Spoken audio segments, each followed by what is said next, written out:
Jar Jar Binks, Jar Jar Jar Jar Binks. Me say your humble servant, Jar Jar Jar Jar Binks, Jar Jar Jar Jar Binks. Oh, muy muy, I love you, Jar Jar Jar Jar Binks. Me say go Jar Jar Binks. Hello everybody, some would say I'm the Reverse, and welcome to my review for The Flash, Season 9, Episode 9, titled It's My Party, and I'll Die If I Want To. Really dumb episode title, a little bit too long, but it is what it is. This episode is the most anticipated episode of the season by far, by most of the fan base, and for good reason. We all knew that this was the Oliver Queen, Wally West, Bloodwork, Diggle episode. There was a trailer that came out a few weeks ago, and it got me really hyped for this episode, and it's finally here. The episode came out yesterday. I watched it just a few minutes ago, and boy, was it good. Easily the best episode of the season. I mean, no one's disputing that at all, and definitely one of the best episodes of the Eric Wallace era. Now, is that hard to do? No, it's not a hard thing to do at all. But it is a fantastic episode, and, it's definitely one of the best episodes this show has had in years. It's, Last Temptation Part 1, Speed of Thought quality. But anyways, this episode, of course, like I said, it's the Oliver episode, it's the Wally episode. First thing I want to talk about, I loved the plotline of this episode. I was expecting, Bloodwork would just come back and he'd be causing trouble in Central City, and, Wally and Diggle would be there, and Oliver would show up somehow, and that would be the episode. It'd just be a fun team-up episode. But no, everyone has a part to play. Wally has been kind of using his powers to transmit his consciousness across what he first thinks is timelines. It ends up being Earths. And Bloodwork, that's an integral part of Bloodwork's plan. He wants to use Wally's new power to spread his lifeblood into the new multiverse, which we'll talk about eventually. And then Oliver, because the multiverse is in danger, that's how he comes to be involved in the plot. He's basically defending the multiverse, because that's the only reason he gets to come back, is because the multiverse is in danger. Diggle's just, there, because he's there for Barry's birthday, which is fine. But yeah, overall, I just really liked how each character actually had a part to play. Overall, I really liked how it was an emotional story. Of course, whenever Ramsey's involved, they always go for these, vision, episodes, these nightmare episodes where there's these emotional stories where the characters are dealing with their own inner demons, and there's a lot of that in this episode. Barry's dealing with guilt over people dying, and he, basically survivor's guilt, and Wally's dealing with his past, his mom, and his adopted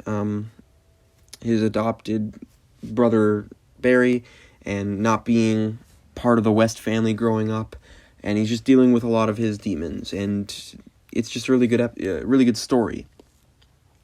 Get a lot of great scenes with Oliver coming back, between him and Barry, between him and John, and just seeing him as Green Arrow. There's a lot of really fun callbacks, a really great scene between him and John, talking about Felicity and Mia and William.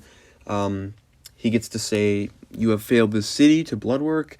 There's a great callback at the end of the episode between him and Barry, where they reference the rooftop scene in the Flash pilot, with Oliver saying, that lightning bolt chose you. That was a great scene. We got some returning music cues, which was great, from Arrow. That made me tear up a little bit, honestly, because I love Arrow. I grew up watching that show. We got a really cool Arrow-esque fight scene between Oliver and some Bloodwork zombie security guards. It wasn't quite, James Bamford, the stunt coordinator for Arrow. It wasn't quite Arrow levels, because I don't think he was involved as the stuntman, or the stunt coordinator, and the camera work wasn't quite Arrow levels, but, you can't knock him for trying and actually pulling it off. It was good. I really liked that. But yeah, overall, just some really, really awesome stuff in this episode. It was a really fun, really gratifying love letter to the Arrowverse, and it was done really well. It was very emotional, and I really enjoyed it. Some small stuff in this episode. First off, I really appreciated that they actually mentioned the episode from last season where Barry got aged up, and then at the end of the episode, when it was reversed, he ended up being a few years younger. So this is technically his 30th birthday, even though he's 34 years old. Physically, he's 30 years old because of that episode. It's weird that they're treating this like it's his 30th birthday. I mean, he's been on Earth for 34 years, so it's his, or I don't know if it's 34 years exactly, but, about 34. He's been on this Earth for about 34 years, so it's not his 30th birthday, so I don't know why they're treating it like that. He's only physically 30 years old, but it is what it is. I like that they mentioned that episode, nonetheless. This episode really felt like a cleanup episode in some ways, where they're just taking some really shoddy writing from other episodes this season, and they're kind of just explaining stuff. Red Death, her origin was really confusing, and they explained that she's not from a different timeline, she's from a different Earth, which is great. Caitlin, they touched on Barry's guilt over her death, because that was a really weird thing that they haven't talked about this season, is Caitlyn's death, and they've just kind of shrugged it off and forgotten about it. I love that they addressed that. The new multiverse. It's been 3 years since Crisis, and they still haven't mentioned it. They finally acknowledge its existence.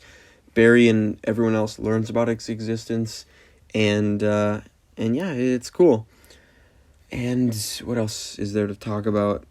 I mean, not much. It's just a really emotional episode. We get some Chester Allegra stuff, but it's really tame. Keown's in this episode, but not as much, because Danielle was directing it, and like always, Danielle's just a really good director, so she did a great job. I don't know, this was just a really, really satisfying episode. I'm really glad that we got this episode. It did a great job of just honoring the Arrowverse. Of course, this is probably the last time we'll ever see Stephen Amell's Oliver Queen. I think it's confirmed that this is the last time we'll ever see Kenan Lonsdale as Wally. This is the last Daigle appearance, so I think it was just done really, really well. And I was a little bit worried that this episode would be botched, but no, it was not. It was a great episode. I don't know, that's really all I have to talk about in terms of this episode.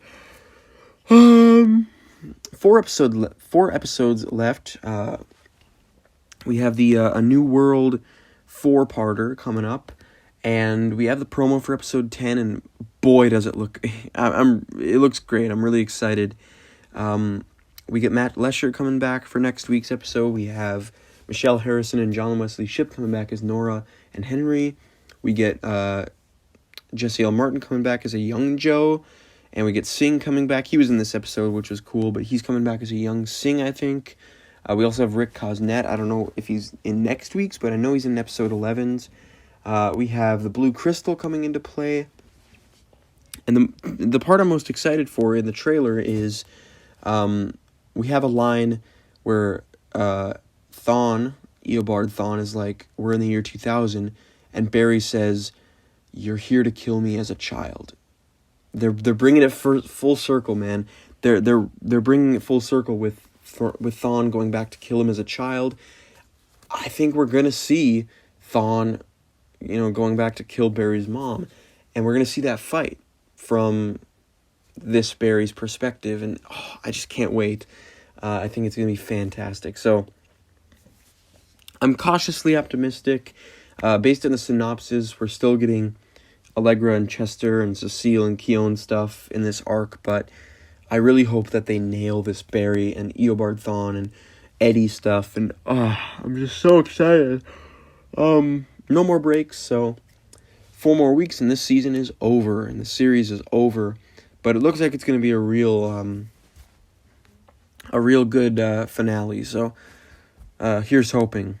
Anyways, thank you guys for watching. Don't forget to like, comment, share, and subscribe. Stay tuned for my final 4 reviews of The Flash ever. I'm also going to be doing rankings of all the episodes of the season, continuing my tier list series, and just other stuff, a final season ranking, probably. But, yeah, This episode is phenomenal. Tell me in the comments what you thought of it. Don't forget to like, share, and subscribe. See ya.